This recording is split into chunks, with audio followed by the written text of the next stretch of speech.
People ask me what it was like to be in the room when the Keth Sorai changed their minds about us. They expect some kind of thunderclap, a moment you could put a pin in, something that cracked the air and rearranged the furniture. They expect the story to have a lot of noise in it. They want a dramatic beat, the alien's face, the human's expression, the gasp of 40 assembled scientists. That is a reasonable expectation. It was not, in the end, what happened. It didn't. That's what I tell them. It was very quiet. The machine made a low hum, and a sound like someone spilling a glass of dry rice onto a metal tray, and then it was over, and Exarch Tinvar stopped talking for the first time in 2.5 hours. Silence. That specific silence, with his mandibles frozen mid-gesture, and the commentary feed still lived to 1,100 Directorate scientists on 6 worlds, was the sound I will hear until I die. My name is Delamarche. In the spring of Compact Year 41, I was 3 years out of the University of Reykjavik, with a graduate certificate in xenolinguistic record keeping, which is a way of saying I was trained to sit in important rooms, understand most of what was being said, and write it down accurately. I was 26 years old. I had been to 4 alien installations in my career, all of them routine transit checkpoints, where nothing happened, except form filling, and the occasional argument about docking fees. I was not a scientist. I was not a diplomat. I was the person who made sure the official record was complete and correctly attributed, so that when something mattered later, there was no argument about who said what. The job sounds unimportant until you understand how often the argument about who said what is the argument. In interspecies dealings, the record is not a formality. It is the shared reality that both parties agree to inhabit afterward. A well-kept record is a precision instrument. A bad one is a loaded situation. I had been trained by a woman named Dr. Ingrid Bjornsson, who had 40 years in the field and who had watched 2 minor diplomatic agreements collapse, not because the agreements were bad, but because the records of them were ambiguous enough that both sides could read their own preferred meaning into the text. She was not sentimental about this. She was a craftsperson about it. She taught me to be a craftsperson about it too. Dr. Yusuf Okafor asked for me specifically. He had worked with my supervisor on a mapping expedition the previous year, and my supervisor had apparently told him that I was unflappable and good at staying small. That's a real professional compliment in my line of work. He sent the request on a Tuesday afternoon, and I was on a shuttle to the Garibaldi station staging platform by Thursday morning, and I didn't fully understand what I had agreed to until I read the mission briefing on the shuttle and had to put it down and look at the ceiling for a while. The briefing was written in the dry, abbreviated style of compact administrative documents, which compresses alarming information into clause-dense sentences that take 2 readings to fully absorb. The sentence I had to put the briefing down after was, "The Keth Sorai evaluation represents the Compact's first technology demonstration to a Tier 6 civilization, and the results of this session will inform the Directorate's formal classification of humanity within the Interstellar Development Index." I stared at the ceiling for about 90 seconds, processing what Tier 6 civilization meant in practical terms. It meant older than our entire written history by a factor of roughly 40, and then I picked the briefing back up and kept reading. Dr. Okafor was already aboard the staging platform when I arrived. He met me at the check-in desk with the quiet, unsurprised manner of a man who had spent a long time working on a very difficult problem and had reached the point where most of the uncertainty been replaced by a specific kind of patience. He shook my hand, introduced me to Dr. Subramaniam, who was running a diagnostic on one of the equipment cases, and raised a hand in acknowledgement without looking up, and said, "Good. We leave in 18 hours. Read the second annex to the briefing when you get a chance. It has the background on Exarch Tinvar, which will matter for the record keeping." The second annex was 3 pages. I read it twice on the transit vessel, The Keth Sarai had been watching us for approximately 30 years. This was not a secret in the way of things that make headlines. It was a secret in the way of things that governments know, and carefully don't say, which is a different kind of secret entirely. They were an old civilization. The phrase the briefing used was, functionally post-scarcity, for roughly 8,000 years, which I had to read twice, and their interest in humanity was roughly equivalent to the interest a retired marine biologist might take in a novel, species of tidepool crab, curious, scientifically mildly engaged, and not particularly urgent. They had made contact with our diplomatic corps in Compact Year 33, established a communication framework, exchanged a series of increasingly formal pleasantries, and then, in Year 38, proposed what the briefing described as a technology demonstration and evaluation session. The purpose of the session was for humanity to present something, anything, that the Keth Sarai scientific establishment had not seen before and could not immediately explain. Humanity had spent 3 years preparing 17 different proposals. 15 were rejected by the Keth Sarai Preliminary Review Board on the grounds that they had already solved the relevant problems, in some cases centuries earlier. One was rejected because the Keth Sarai considered it dangerous and said so politely in a 4-sentence letter. One, Dr. Okafor's, was accepted. I didn't understand the device when I read the briefing, and I understood it only marginally better after Dr. Okafor spent 40 minutes explaining it to me on the transit vessel on the way to the Freshkaland. The short version, which is the only version I am qualified to give, is this.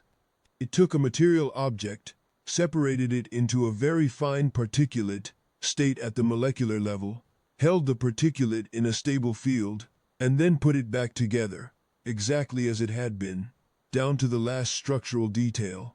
Think of it as the world's most precise filing system, Dr. Okafor said. He had a way of explaining things that made you feel like you were almost getting it. Every molecule goes into a labeled drawer, then when you want it back, you open the drawers in the right order. And the Keth Sarai haven't done this, I said. They've done something like it. All the major spacefaring civilizations have some version of matter compression or storage. What they haven't done, what the review board confirmed they haven't done, is what happens when you try it on complex organic structures that have already been subjected to controlled thermal degradation. He paused. What happens with partially burned things? I waited. Everything else can reconstitute a thing that's been cleanly separated. We can do that more or less. The Keth Sarai can do it better. What nobody else had cracked until about 4 years ago was reconstituting something that was already damaged before it went in, something that had lost structural information. We don't just file the molecules. We infer the missing data and fill it in from context. That sounds impossible, I said. That's what the Keth Sarai Review Board said. Dr. Okafor said pleasantly, word for word more or less. Then they approved the session anyway, because their review board is thorough, and they wanted to see it fail in person. He wasn't wrong about that.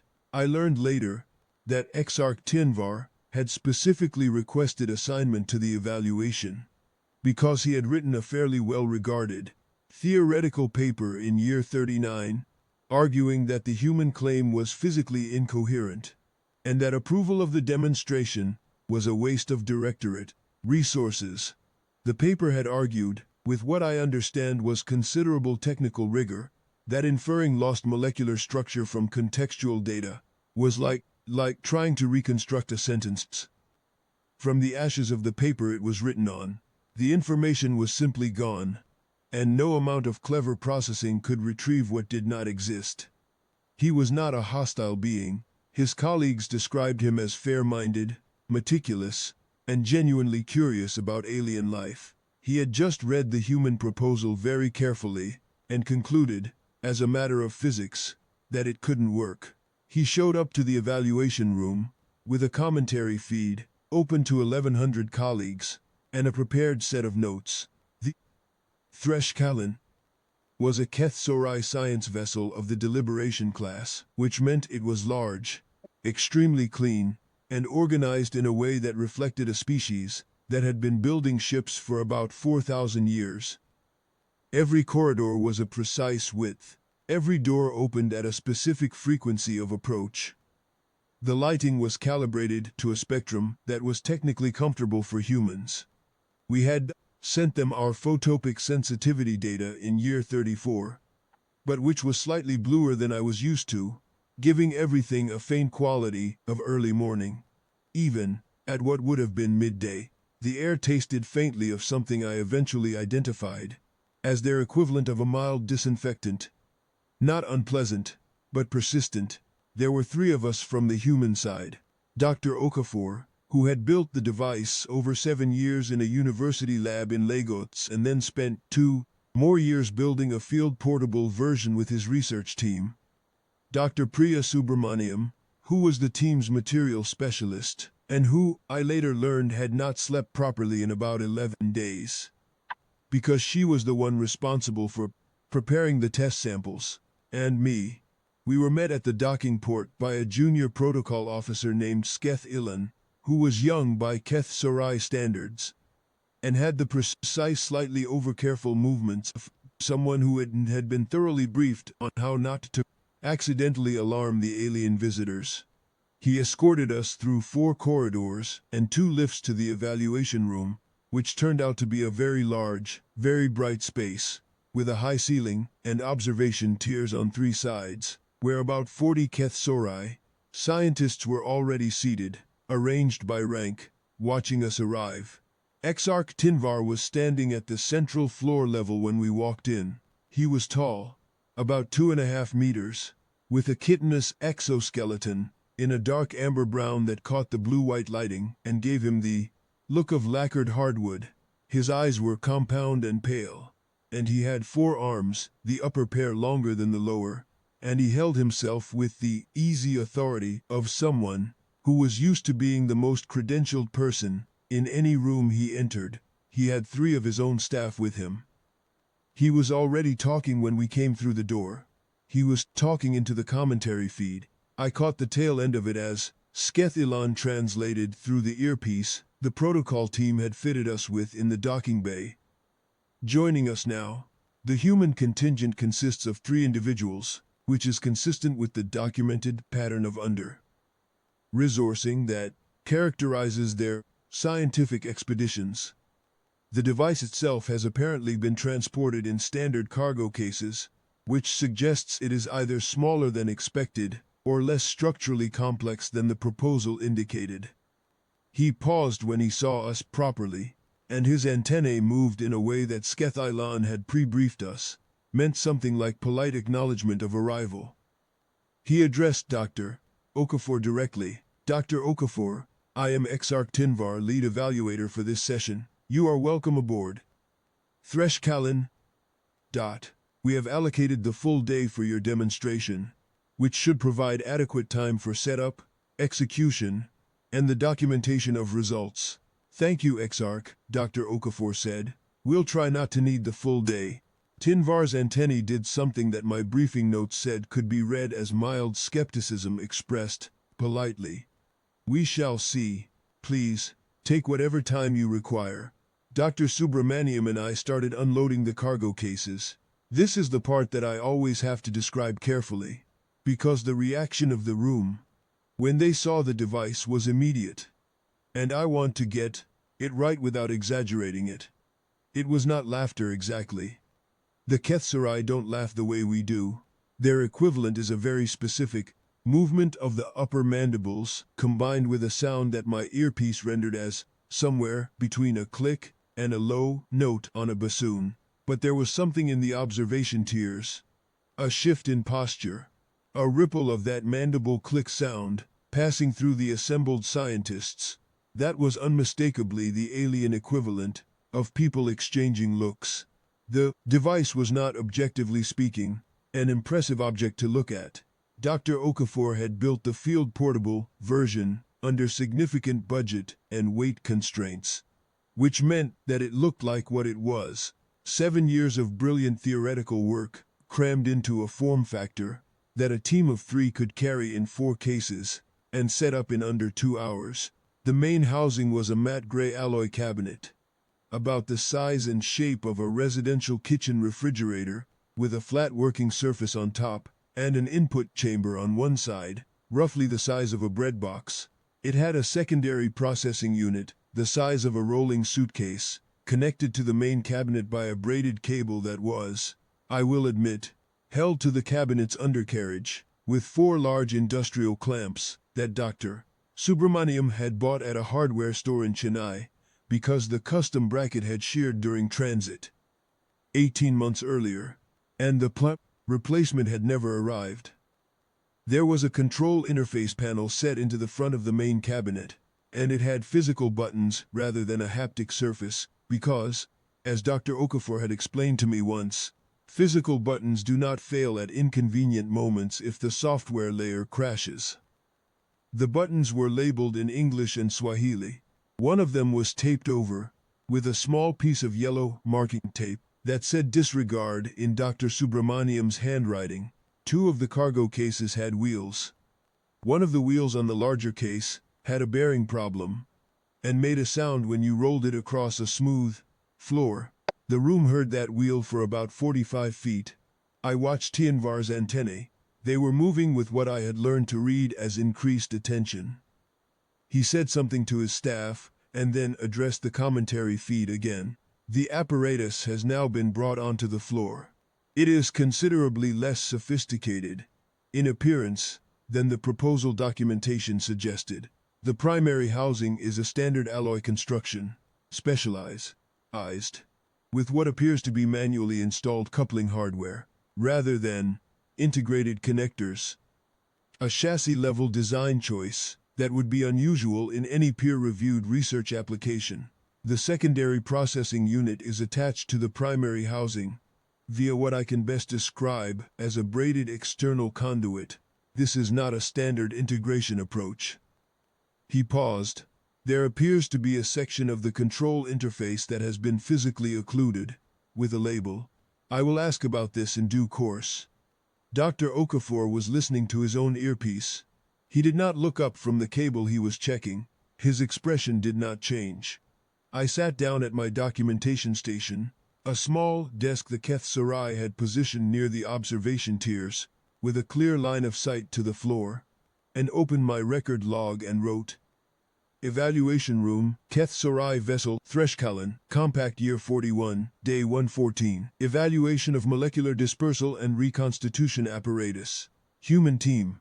Dr. Y. Okafor, Dr. P. Subramaniam, D. Marsh Archivist. Evaluating Body, Keth Sarai Science Directorate, led by Exarch Tinvar. Time of commencement, 0914 local. Then I sat back and watched and wrote down what I heard. Setup took 43 minutes, Dr. Subramaniam had done it enough times that it was almost meditative to watch. Each step done in a specific order, each connection checked twice, the processing unit running its initialization sequence while she went back and triple-checked the input chamber calibration. Dr. Okafor spent most of the setup period reviewing his notes, which were handwritten in a small notebook, the kind with the black and white mottled cover. He had reading glasses that he kept taking off and putting back on. Tianvar maintained a continuous commentary throughout. He was thorough. That's the word I kept coming back to in my notes. He was not cruel, and he was not theatrical. He was thorough, in the way that a very good scientist is thorough, which meant he identified and recorded everything that seemed anomalous or suboptimal.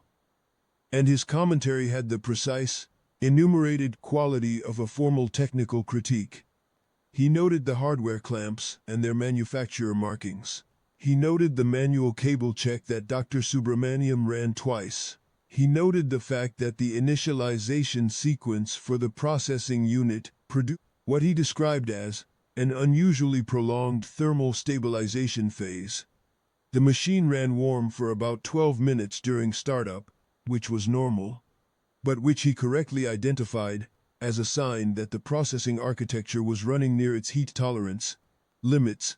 He was, in other words, seeing the device clearly. He was just drawing the wrong conclusion from what he saw. The thermal profile during initialization is consistent with a computational architecture that has been pushed significantly beyond its designed guide parameters, he told the feed. This is not uncommon in exploratory research apparatus, where theoretical ambition tends to outpace available hardware. What it suggests, in practical terms, is that the system is operating with insufficient thermal headroom for sustained processing loads. Whether it can execute the claimed function even once under these conditions remains to be seen. Whether it could do so repeatably, which is the actual measure of a viable technology, seems on present evidence unlikely. Dr.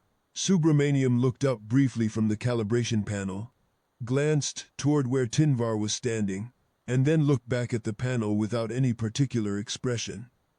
I wrote, Tinvar commentary approx. 0939, thermal headroom concern noted, DS acknowledged, return to calibration.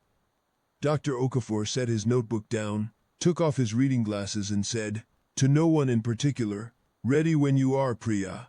2 minutes, she said. The room had gone quiet in the observation tiers. The scientists up there had been chatting among themselves during the setup, the low percussive sound of Keth Sarai conversation filling the upper air of the room. But now most of them were watching. Tinvar was talking to one of his staff, in what I recognized as a rapid low consultation voice. His staff member said something back, and Tinvar nodded and addressed the feed again. A clarifying note for the record. The test materials to be used in this demonstration were supplied in advance by the human team and reviewed by this directorate.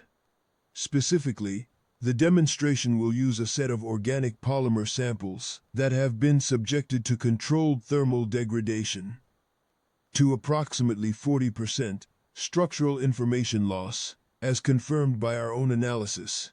To be direct about what this means in lay terms, these are samples that have been partially burned, not destroyed. Burned, roughly 40% of the original molecular structure is absent, not merely disordered. The human claim is that their device can restore these samples to their pre-degradation state. He paused, and I could hear in the pause the particular inflection of a man who is about to say something he has thought through very carefully. Our review board approved this demonstration on the basis that extraordinary claims deserve direct empirical evaluation.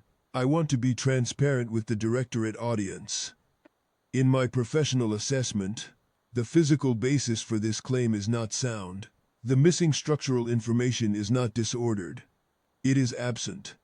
What is absent cannot be retrieved. What we will observe today is not a successful demonstration, but a document of the limits of human theoretical understanding.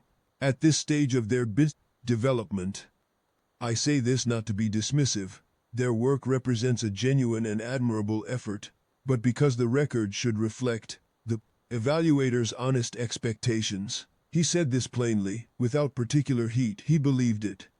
Dr. Okafor was looking at him during this. When it was done, Dr. Okafor said, the record should reflect whatever it reflects, Exarch. We're ready. Dr. Subramaniam had the first test sample ready in a handling tray. It was a polymer disc about the size of my palm, gray-white in color with brown-black areas, where the thermal degradation had progressed furthest. She had scanned it before loading it into the input chamber, and the scan was visible on the room's primary display. The Keth Sarai had provided a large central screen that showed whatever data feed the human team chose to route to it, and she had put up the structural analysis alongside the visual, so that the room could see exactly what state sample was in before it went in. The analysis confirmed Tinvar's description. Roughly 42% structural information loss, with the degraded regions distributed non-uniformly across the sample. She loaded it, closed the chamber door and stepped back. Dr. Okafor pressed the initiation sequence. 3 buttons in a specific order, each held for 2 seconds. The machine made the sound I described at the beginning, the low hum, and then, about 90 seconds later, the sound of dry rice on metal as the field collapsed, and the dispersal phase completed. The structural display went blank. The input chamber read empty. Tainvar was talking. The dispersal phase has completed. The structural display has cleared, indicating that the sample has been successfully separated to the molecular level. This is, as noted in my earlier paper, not the novel element of the claimed technology. Functional dispersal has been achievable by multiple civilizations for some time, including our own. The claimed novel element is the subsequent reconstitution and, specifically, the claim that the device's inference architecture can reconstruct structural information that is absent from the dispersed material. The sample currently held in the field contains, by definition, no information that was not present in the original degraded sample. It has 42% structural information loss. That deficit does not change when you separate the material further. The reconstitution process will therefore produce either, most likely, a failed output, in which the missing structural regions are either absent or arbitrarily filled, or, less likely but possible, a partial reconstitution of the undegraded regions only. I want to be clear for the directorate audience that the scenario in which a fully restored, pre-degradation sample is produced is not simply unlikely. It is physically precluded by the information content of the dispersed material. There is no mechanism by which information that does not exist can be supplied. He was still talking when Dr. Okafor pressed the reconstitution sequence. The hum changed pitch, higher and steadier. The processing unit's cooling system became audible, a faint, fast ticking, and I watched the thermal indicator on the side panel climb, and then stabilize right at the top of the normal range, exactly where it always sat during a full reconstitution cycle. Dr. Subramaniam was watching the display. The structural analysis was rebuilding in real time as the field collapsed and the material reassembled, and I watched the display fill from the outside in. The way a picture develops, the outer regions of the polymer disc coming in first, then the mid-structure, then the degraded core regions. The reconstitution process appears to be executing. Tittenvar said, the structural display is showing progressive field collapse, consistent with material assembly. I note that the inference layer appears to be active. The processing load on the secondary unit has increased significantly, which is consistent with the device attempting to run whatever algorithm constitutes the claimed inference function. Whether this produces a coherent output remains. The chamber clicked open. It was a soft sound. The magnetic seal releasing. Dr. Subramaniam stepped forward and lifted the sample out with both hands. She put it on the handling tray and set the tray on the examination surface the Keth Sarai had provided, and then she stepped back, and the room's display updated with the post-reconstitution structural analysis. Tinvar had stopped talking. I looked at the display.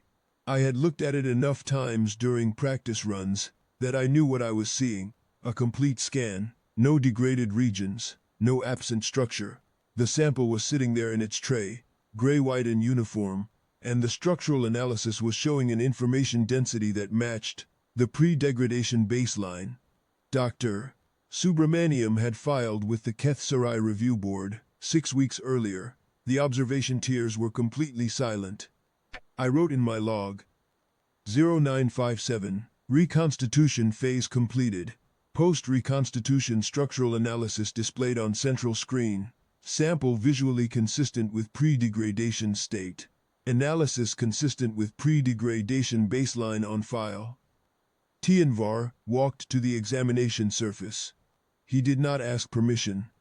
He simply walked there with the measured pace of a scientist who is processing something unexpected and defaulting to data gathering. He looked at the sample. He looked at the display. He looked at the sample again. He said something very quietly to one of his staff in Keth Sarai, and the earpiece translated it as, "Run the independent scanner." His staff member moved to a secondary instrument station at the side of the room. The Keth Sarai had set up their own independent analytical equipment as a matter of course, which was standard for their evaluations, and began preparing a scan. Dr. Subramaniam watched this without comment, and then turned back to the device to prepare the second test sample. Dr. Okafor put his reading glasses back on, and made a note in his small black and white notebook. The independent scan took about 8 minutes. The room stayed quiet throughout. I watched Tinvar during those 8 minutes. He stood with his upper arms crossed, and his lower arms loose at his sides, antennae still, and he looked at the sample in its tray, and he looked at the display, and occasionally he looked at the device, and his expression, insofar as I had learned to read Kethsorai expression, which was imperfectly, was the expression of a being who is checking and rechecking the variables in his head, and not finding the error he is looking for. His staff member called out the result. The earpiece translated, independent analysis confirms pre-degradation structural baseline, full information density, no absent regions, margin of error within standard instrument tolerance. Tinvar's antennae moved, a long, slow movement I hadn't seen before. I wrote it down as Tinvar antennae, slow bilateral extension, approximately 30 degrees. Unlogged gesture unfamiliar. Check with Skethilan post-session. I asked Skethilan about it afterward. He thought about it for a moment and said it was something you mostly saw in very senior researchers when they encountered data that required them to revise a prior published position. He said there wasn't a clean human equivalent, but that recalibration was approximately right. He said it wasn't common. Dr. Okafor had not looked up from his notebook during any of this. We have 4 more samples, he said. Shall we continue?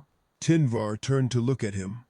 There was a pause of maybe 4 seconds, which in conversational terms is a substantial pause, and then he said, yes, please continue. The second sample was a more complex polymer structure, a woven fiber composite, the kind used in certain structural applications, with 51% information loss, distributed in a different pattern than the first sample. Dr. Subramaniam had spent most of those 11 sleepless days preparing samples with varying degradation profiles and varying material types, because a single successful run could theoretically be attributed to an artifact of the specific material or the specific degradation pattern, and she had wanted to demonstrate that the inference architecture was generalized, not optimized for a single case. I loaded the second sample into my log with the pre-degradation analysis on file. The room watched. Tinvar did not restart his commentary feed. His staff had moved to positions that gave them better sightlines to the device itself, and 2 of them appeared to be taking independent notes. I noticed that Tinvar's own notation instrument, a flat, very thin tablet the width of his palm, had come out of his coat and was now resting in one of his lower hands. He was writing in it. Quietly, without drawing attention to it, he was writing. I wrote in my log, Tinvar, notation instrument deployed, approximately 1002. Commentary feed remains open but evaluator has not spoken since first sample result. Observation tiers, reduced conversation, increased visual attention on device. The hum, the rice sound, the display clearing, the reconstitution sequence, the higher hum, the cooling ticks, the structural display rebuilding, the chamber clicked open, full restoration, 51% information loss, recovered, independent scanner confirmed. Tinvar wrote something on his tablet. I watched him do it. He wrote for about 15 seconds, stopped, looked at the display, wrote a few more words, and then put the tablet at his side, with the methodical quiet of a person filing something away. He had not turned off the commentary feed. 1100 scientists on 6 worlds were still watching.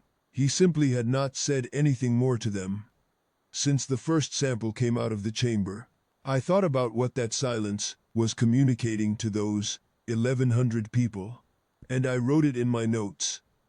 Evaluator silence on open feed post, sample 1. 11 minutes and counting. The directorate audience is receiving the data in real time. The third sample was an organic material, a section of treated wood analog, the kind that occurs naturally on a planet in the outer compact rim that both humans and Keth-Sarai had charted. With 63% information loss, Dr. Subramaniam had included this one specifically because it was an alien material, not a human-manufactured one, which meant the inference architecture would be working from a structural grammar it had not been trained on. It would have to infer from physical first principles, rather than from any database of that material's properties. I wrote in my notes. Third sample, alien organic, 63% information loss, inference from first principles required. Dr. Okafor loaded it personally. He checked the calibration settings on the control panel. Not because anything needed adjusting, but because it was the step in the sequence that came before loading. And he loaded it, and closed the chamber, and looked at Dr. Subramaniam, and she nodded, and he ran the dispersal. Tianvar had come to stand closer to the device. He was about 3 meters away now. I could see his compound eyes tracking the display. 2 of his staff had drifted similarly closer, positioning themselves at angles that gave them direct lines of sight to both the input chamber and the structural display. It was the kind of unconscious repositioning that happens when people who have expected to watch something fail, are now watching something they cannot quite account for. I had been in rooms with scientists before, on the 4 prior missions I'd worked. Academics are a specific kind of audience, restless, skeptical, easily distracted by their own thinking, and the observation tiers of the Threshkallen had been producing a steady low murmur of Keth-Sarai conversation since we'd walked in. 40 researchers comparing notes, offering observations to each other, running their own assessments in parallel with the official evaluation. Normal scientific behavior. The murmur had stopped after the second sample. Not gradually. Between the second chamber click and the independent scanner result, the conversation in the tiers simply ended. The way conversation does, when something unexpected happens in a room, and everyone's attention snaps to the same point. The silence had a texture to it, engaged, focused, not hostile. That was different from the amused, performative quiet of the setup phase. This was the silence of people, paying close attention to something they had not anticipated. Paying close attention to. The reconstitution ran longer on the third sample, about 20 seconds longer than the first 2. The cooling system ticked faster, the thermal indicator climbed higher, into the amber zone, and held there, and I watched Dr. Subramaniam watching it, her face perfectly composed, and I understood later that those were probably the longest 20 seconds of her professional life, because if the thermal headroom failed on this run, if Tianvar's concern about the heat margins turned out to be justified at exactly the most visible moment, there was no second chance on this vessel, and he was watching too. I looked at Tianvar during those 20 seconds. He had his notation tablet in hand again, and he was not writing. He was watching the thermal indicator. He had identified the correct thing to watch. The commentary period had told me he understood the device's thermal architecture well enough to be concerned about it, and now he was watching the indicator hold in amber, with the focused attention of someone waiting for a variable to resolve. I don't know what he was hoping for, exactly. I think by that point, second successful run confirmed, alien organic in the chamber. I think he was not hoping for it to fail. I think his hope had shifted from confirming his prior assessment to something else. Something harder to name. I think he was hoping to understand. The thermal indicator held, then dropped. The hum descended back to the lower register. The chamber clicked. Dr. Subramaniam lifted out the alien organic sample and set it on the tray. The structural display filled. 63% information loss, recovered. The alien material, reassembled from first principles, matched the pre-degradation reference sample that the Keth-Sarai's own archives had on file from their original survey of that planet. One of the scientists in the observation tier said something. I didn't catch it through the earpiece. It was too fast. Probably addressed to a neighbor rather than to the room. But the Kethsarai word it. Rendered was one I had looked up after the briefing because it appeared in several of the review board documents. It meant, roughly, structural inference generalized across material classes. It was not a common word. It was the kind of term that appears in theoretical discussions of things that are not supposed to be possible. Two other voices answered the first one, both at once. I didn't catch those. The earpiece can only prioritize one speaker at a time. Tinvar addressed his staff, not the commentary feed. His staff, in a low voice rapidly. The earpiece translation came in pieces. Update, third sample, alien organic, 63%. Run the cross-reference yes now. His staff member ran to the secondary instrument station. Dr. Okafor had picked up his notebook and was writing something. He did not look up. Fourth sample, Dr. Subramaniam said. Fourth sample, he said. The fourth sample was the one Dr. Subramaniam called the stress case in her notes. 78% information loss. She had prepared it over 3 days, using a degradation process that was, as she had explained to me during transit, deliberately non-uniform and chaotic. Not the clean, controlled burn of the first 3 samples, but a progressive degradation applied in irregular stages, simulating the kind of real-world damage that made matter reconstruction practically difficult. The argument against the device's inference architecture, Tinvar's argument, the physically coherent one, was strongest at high degradation percentages, because at a certain threshold the context available to the inference functions became too sparse to work from reliably. The claim in the human proposal was that the threshold was higher than anyone else had calculated, but the claim had not been tested at 78% in the peer-reviewed literature, only in Dr. Okafor's lab. She loaded it. She ran the calibration check. She stepped back. Tinvar had come closer still.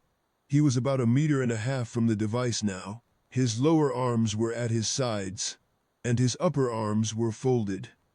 And he was watching the input chamber with the attention of someone who does not know what they are about to see. The commentary feed was still open, I realized. It had been open the whole time. 1,100 scientists, still connected, still watching through whatever visual relay his setup provided. I thought about that for a moment and then wrote it down. Dr. Okafor ran the dispersal. 90 seconds. The structural display cleared. He ran the reconstitution. The hum went up. The cooling ticks accelerated and became almost continuous. The thermal indicator climbed into the amber zone, crossed into the low edge of red, held there. Dr. Subramaniam did not move. Her eyes were on the indicator. I did not breathe for about 25 seconds. Then the indicator dropped. The hum lowered. The display began to fill. It filled slowly this time. The inference architecture was working harder. 78% is a lot of absent information, a lot of gaps to reason across. And the display built itself in stages that were visibly less smooth than the first 3 runs. Patches appearing and then being refined. The structural model updating itself as the processing continued, even after the field had mostly collapsed. I had not seen it do that before. Dr. Subramaniam had told me it could do it, that the processing continued post-field on the highest degradation samples, but I had not seen it. Tinvar was watching the display. His antennae were at full extension. The chamber clicked, the display stabilized. Full restoration. 78% information loss, recovered, with post-field processing compensating for the non-uniform degradation pattern. Tinvar stood very still. In the observation tiers, there was a sound I can only describe as the Kethsorai, equivalent of a room full of people all exhaling at once. One of Tinvar's staff said something rapidly in Kethsorai, and he raised one of his upper arms, not looking at them, the universal gesture for not right now. His eyes were on the display. Dr. Subramaniam was already preparing the 5th sample. She moved with the unhurried efficiency of someone who has run these procedures hundreds of times and is not going to change her pace because an audience is paying attention. The fifth sample was different from the others.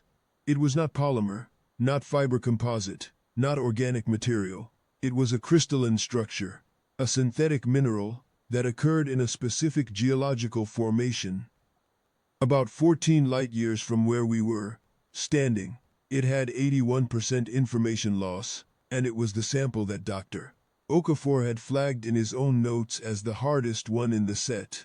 Not because of the degradation percentage, but because crystalline structures have a structural grammar that the inference architecture had only partially learned. It was the sample that, in the lab runs, had a notably higher variance in results, sometimes perfect, sometimes 89–90% restored, occasionally worse. Dr. Subramaniam had prepared 2 copies of this sample, in case the first run produced a result at the lower end of the variance range, and they wanted to run it again. She had not mentioned this to the Keth Sorai. There was no deception in it. She had simply planned for contingencies, the way you do when you have 11 days to prepare and you are Dr. Priya Subramaniam. Tianvar spoke, not to his staff, not to the commentary feed, to Dr. Okafor directly. What is the fifth sample? Dr. Okafor looked up. Crystalline mineral, 81% information loss. Tianvar's antennae moved in the recalibration gesture again. What is the expected variance on that material class? Higher than the organics, Dr. Okafor said. We've seen results between 86 and 100% restoration on crystalline structures at this degradation level. Tianvar absorbed this. You have documented those results, all in the submission package sent to your review board. I know. I reviewed the package. He paused. I found the crystalline results less convincing than the organic results. I considered them possible artifacts of the specific samples used. I understand, Dr. Okafor said. That's a reasonable read of the data. That's why it's in the set today. There was a pause. Then Tianvar said, May I examine the sample before it is loaded? Dr. Subramaniam brought the handling tray to him without being asked again. He looked at the sample for a long time, and then he produced a small instrument from a case at his belt and scanned it himself. He looked at the result. He gave the tray back to Dr. Subramaniam without comment. She loaded the fifth sample. The room was very quiet. The dispersal ran. The display cleared. The reconstitution ran. I watched the thermal indicator. I watched the display. I watched Tianvar. The indicator held in amber. The display began to fill, slowly, patching and refining in the post-field processing mode. It took longer than the fourth sample, a full 40 seconds of processing after the field collapse before the display stabilized. Then it stabilized. 94%. Not perfect.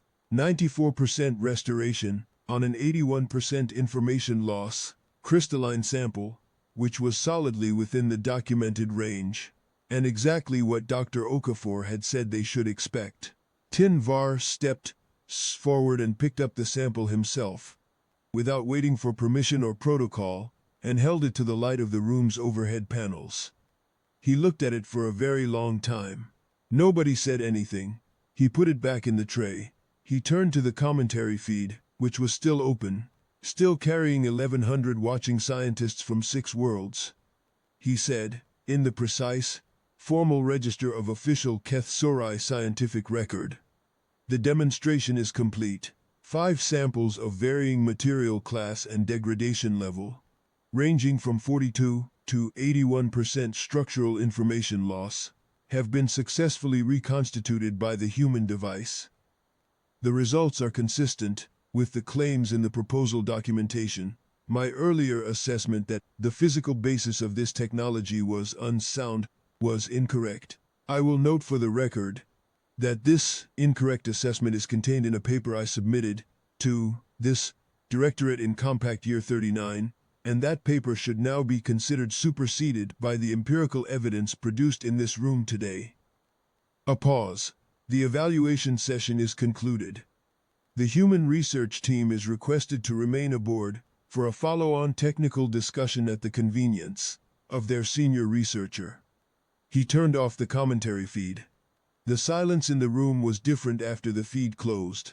It was smaller, somehow, just this room, with its 40 observers and its blue-white light and its faint antiseptic air. Dr. Okafor took off his reading glasses and cleaned them on the front of his jacket. He put them back on. He closed his notebook. "Thank you, Exarch," he said. Tihanvar looked at him.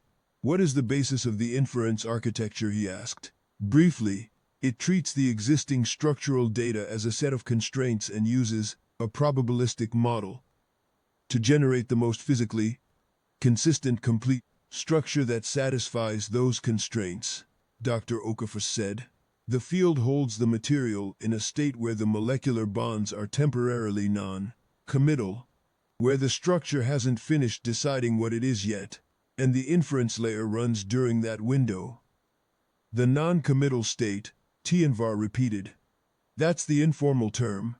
The formal term is sustained precrystalline superposition, which is accurate but a bit long for lab notes. Tihanvar was quiet for a moment. Then he said, "The theoretical basis of the sustained precrystalline superposition state was considered closed in the directorate literature approximately 200 years ago." "I know," Dr. Okafor said. "We found a different way in." The follow-on technical discussion lasted 6 hours. I took notes throughout.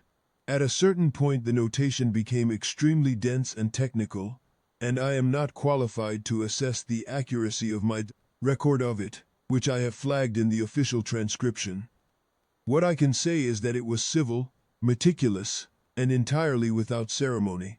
Two groups of scientists, who had just seen something working to understand how, they moved to a smaller adjoining room off the main evaluation floor.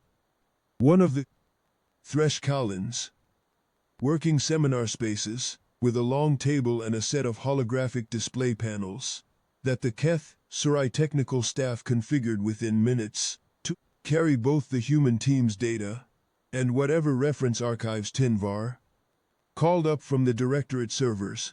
Sketh Ilan brought tea at some point. The human version for us, which I had not asked for, but which arrived in the appropriate temperature range and tasted approximately like the generic transit station blend I'd been drinking for 3 years. Small thoughtfulness. Tihanvar asked most of the questions. He asked them carefully, precisely, and without any of the elaborate framing of the commentary period. He simply asked what he wanted to know, and listened to the answers. Dr. Subramaniam handled most of the technical responses. Dr. Okafor sat with his notebook, and occasionally contributed a sentence or two, and occasionally asked questions of his own. There were 12 Keth scientists still in the room by the time the discussion formally began. The ones who had stayed after the evaluation concluded, who had simply not left, redistributing themselves from the observations tiers to chairs around the table, with the quiet efficiency of people who had decided they were not done yet. They did not need to be invited. Tihanvar had not sent them away, which was its own kind of statement. The first question Tihanvar asked was not the one I expected. I had been assuming he would ask about the inference architecture immediately. The core of the theoretical claim. The mechanism that had produced the result his paper said was impossible. Instead he asked about the precrystalline superposition field, how long it could be maintained, what the energy cost was per unit of field volume, whether the parameters varied with material class. Dr. Subramaniam answered all of it. The maximum stable field duration was about 7 minutes at current power draw, which was more than adequate for the reconstitution cycle. The energy cost scaled roughly with the cube of the radius, which imposed practical limits on sample size, but was not prohibitive for the target application range. The parameters did vary with material class, but the calibration protocol handled most of the adjustment automatically. The manual calibration check that Dr. Subramaniam ran before each sample was mainly a verification step, not an active compensation. Tihanvar wrote all of this down. The Directorate Literature closed the question of sustained pre-crystalline superposition approximately 200 years ago, he said. The theoretical argument was that maintaining a non-committal molecular state required energy inputs that scaled prohibitively, with sample complexity. Your energy figures do not match that prediction. No, Dr. Subramaniam agreed. Where does the discrepancy originate? The 200-year-old model assumed a continuous active field maintenance requirement. We don't maintain it continuously. We establish the initial superposition state, and then use a passive lattice containment structure to sustain it, which costs about a fifth of what active maintenance would. The lattice approach wasn't theoretically viable until someone worked out the right geometry for the containment nodes, which Dr. Okafor did in year 35. Tidvar looked at Dr. Okafor. That is not in the proposal documentation. The proposal was about the reconstitution capability. Dr. Okafor said, the superposition maintenance approach was prior work. I didn't include it because the review board specified that the demonstration scope was the novel element, not the full theoretical history. It should have been included, Tinvar said. Not accusingly. As a note, probably, Dr. Okafor agreed. I would like to review the year 35 work. I'll arrange the transfer. This was the rhythm of the discussion for most of its duration. Tinvar identifying a gap or an assumption in his prior understanding, Dr. Subramaniam or Dr. Okafor supplying the missing piece, Tishanvar recording it, and identifying the next gap. He was systematic in the way that people who have been wrong about something specific are systematic when they want to understand exactly where and why they were wrong. He was not looking for excuses. He was building a corrected model. At one point, Tinvar asked about the hardware clamps on the cable undercarriage. Not sarcastically, he genuinely wanted to know if the non-integrated coupling introduced processing noise that affected the inference results. Dr. Subramaniam said, it introduced approximately 2% additional computational overhead, and that they had accounted for it in the calibration protocol. Tinvar noted this in his own records. In a production implementation, integrated coupling would reduce this overhead. Yes, Dr. Subramaniam said. We know budget and time constraints on the field portable build. He noted this also. I had the impression he was thinking about the production implementation already. One of the 12 who had stayed, a mid-ranking Keth Sorai researcher, whose name my earpiece rendered as Ekshay Tolim, which I wrote down carefully, asked about the development timeline. Specifically, how long it had taken from the theoretical basis to the first working laboratory prototype. From Dr. Okafor beginning work on the problem to the first successful lab run, Dr. Subramaniam said, about 6 years. Ekshay Tolim asked a follow-up question about the research team size during that period. Dr. Subramaniam told him it had been Dr. Okafor and 2 graduate students for the first 4 years, then Dr. Okafor and the full current team for the last 2, plus the field portable build period. Tolim noted something on his tablet, and said something to a colleague beside him, that my earpiece translated as 3 to 5, 6 years. His colleague's response, partially translated, included the phrase, under-resourced by, at least an order of magnitude by our standards. I wrote that down. Dr. Okafor was looking at his teacup. He had heard it through his own earpiece. He did not change his expression. At another point, one of the junior scientists in the observation tier, who had stayed, along with the 12 others, long past the formal end of the evaluation, asked about the yellow tape on the control panel. The button marked disregard. Dr. Subramaniam looked at it. That's a reset function that was included in an earlier build. It's been superseded by the startup sequence. We left the button in because removing it would have required rehousing the panel. And we were under a time constraint. It doesn't do anything anymore. The junior scientist wrote something down. That note is probably unnecessary, Dr. Subramaniam told him. I'll determine that, he said pleasantly, and kept writing. We left the top Thresh Kalin the following morning. The formal request for the device's technical schematics had been submitted through the compact protocol channels before dinner, routed through the standard interspecies intellectual exchange framework in a document that was, by Keth Sorai standards, extremely brief. 1 page, 3 clauses. The precise minimalism of an organization that did not need to justify wanting something. There was a separate, informal request from Tianvar's office. Not a demand, not a requirement, just a request, written in the careful language of a very senior scientist who is asking for something he genuinely would like to have, for the opportunity to send a team to Dr. Okafor's lab in Lagos, to review the development history, to understand the path he had taken to find a way into the sustained crystalline superposition state. Dr. Okafor said yes, obviously on the shuttle back to the Garibaldi station. Staging platform. I wrote up my session notes into proper record format. It took most of the journey. When I was done, I sat back and looked out the port window at the sect. Threshkalen, receding behind us.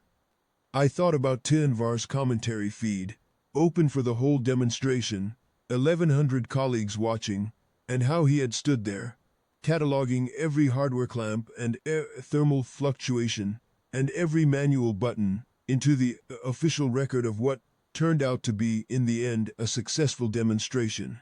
It was all in there. The imperfectly integrated cable, the replaced bearing on the cargo case wheel, the yellow tape on the disregard button, the amber thermal indicator during the 4th sample, every reasonable, technically sound observation about a device that looked the way it looked, and had been built the way it had been built. All of it in the record, permanent, alongside the part where the sand put itself back together. I mentioned this to Dr. Subramaniam while she was repacking the device into its cases. She thought about it for a moment. "It's a good record," she said. "He's a thorough scientist." "He's going to have to live with that commentary," I said. "He already knows that." She latched the first case. "That's why he made a point of superseding the year 39 paper on the record. Publicly, in front of everyone. He could have turned the feed off first, filed a private correction later. Done it quietly, the way you can do these things when no one is watching." She shrugged. "He didn't. I thought about that." "That's a certain kind of integrity," I said. "That's science," she said. Dr. Okafor had fallen asleep in his seat somewhere, over the first 2 hours of the journey back. He was still holding his notebook. His reading glasses had shifted down his nose. He had the deep immediate sleep of a person who had held something in careful tension for a very long time and had finally been able to set it down. I wrote the last line of my session notes. 0612 shipboard time, departure from Threshkelen, session record complete, full results. 5 of 5 samples successfully reconstituted within documented performance parameters. Evaluator assessment updated on record. Follow-on technical discussion and schematic request initiated by Keth Sorai Directorate. I looked at it. Then I added one more line, because I was 3 years out of the University of Reykjavik, and it was my record, and I was allowed to. The device worked. Then I closed the log and looked back out at the stars, and the Threshkalen was already too small to see.